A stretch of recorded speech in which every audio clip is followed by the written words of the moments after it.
Hi every one, this is NITI. இந்த வீடியோவில் Nifty நாளைக்கு என்ன லெவல் டார்கெட்ஸை ரீச் பண்ணும் அப்படிங்கிறதுக்கான ஒரு ரிவ்யூ மட்டும் செக் பண்ணிடலாம். ஃபர்ஸ்ட் ஃப்ரைடே நிஃப்டி -30 பாயிண்ட்ல முடிஞ்சிருக்காங்க. இருந்தாலுமே நிஃப்டி ஸ்டில் பை ட்ரெண்ட்ல தான் இருக்கு. ஸோ நிஃப்டியோட ஃபர்ஸ்ட் லெவல் டார்கெட்ஸ் என்ன அப்படின்னு பார்த்தீங்கன்னா 24,800. இந்த 24,800 பிரேக் பண்ணி சஸ்டைன் பண்ணாங்க அப்படின்னு பார்த்தீங்கன்னா நெக்ஸ்ட் லெவல் டார்கெட் 24,150. ஸோ இதுதான் அடுத்த லெவல் டார்கெட்ஸ்.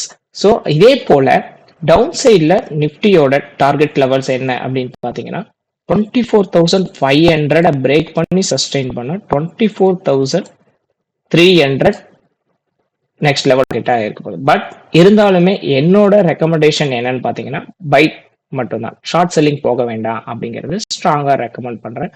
பட் நீங்கள் ஷார்ட் செல்லிங் போகிறதா இருந்தால் உங்களுடைய ஃபினான்சியல் அட்வைசரை கேட்டுட்டு ஸோ அதுக்கு தகுந்த மாதிரி உங்களோட டிசிஷன்ஸை எடுத்துக்கோங்க.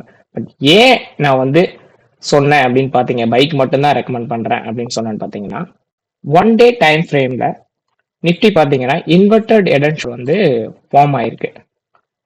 ஸோ பார்த்தீங்க அப்படின்னா inverted head and shoulder one day time ஃப்ரேமில் ஃபார்ம் ஆயிட்டு இந்த டார்கெட் இதை பிரேக் பண்ணி சஸ்டெயினும் பண்ண செஞ்சிருக்கு. ஸோ அதனால தான் நான் பைக் மட்டும்தான் ரெக்கமெண்டேஷன் அப்படின்னு சொல்லியிருந்தேன். பட் அதுக்கு மேலே ஷார்ட் செல்லிங் போகலாம் அப்படின்னா உங்களோட டிசிஷன் தான். ஸோ இதே போல ட்ரேடிங் நீங்களும் பண்ணணும், கற்றுக்கணும் அப்படின்னு நினைச்சீங்க அப்படின்னா ஸோ டெக்னிக்கலாக நாங்கள் டீச் பண்ணிருக்கோம்.